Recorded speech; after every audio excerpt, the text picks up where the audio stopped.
ഇന്ന് ഉച്ചക്കത്തേക്ക് നല്ല ഉണക്കച്ചമ്മീൻ ചമ്മന്തിയാണേ. ഉണക്കച്ചമ്മീൻ നല്ല സൂപ്പർ മാർക്കറ്റിൽ നിന്ന് കിട്ടി, നല്ല പൊടി പൊടിയായ നല്ല ക്ലീൻ ആയിട്ടുള്ള.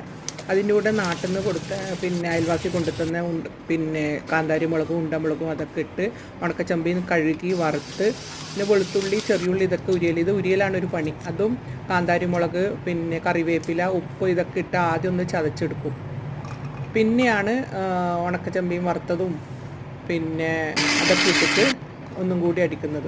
ഇതാദ്യം ഇത് വറുത്തത്, ഉണക്കച്ചമ്മീൻ ഇടുന്ന രണ്ടാമത്. ഉണക്കച്ചമ്മീൻ ഇട്ടിട്ട് ഒന്നും കൂടി അടിച്ചെടുത്ത് ഇപ്പം തന്നെ നല്ല ടേസ്റ്റ് ആയിരിക്കും കേട്ടോ.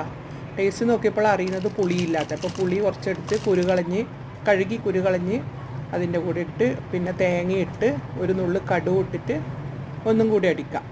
അപ്പോൾ ലുബീനെ കൊണ്ടുവന്നാൽ മുളക് പൊടി കുറച്ചിട്ട്, മുളക് എരിവ് പോരാന്ന് തോന്നിയിട്ട്.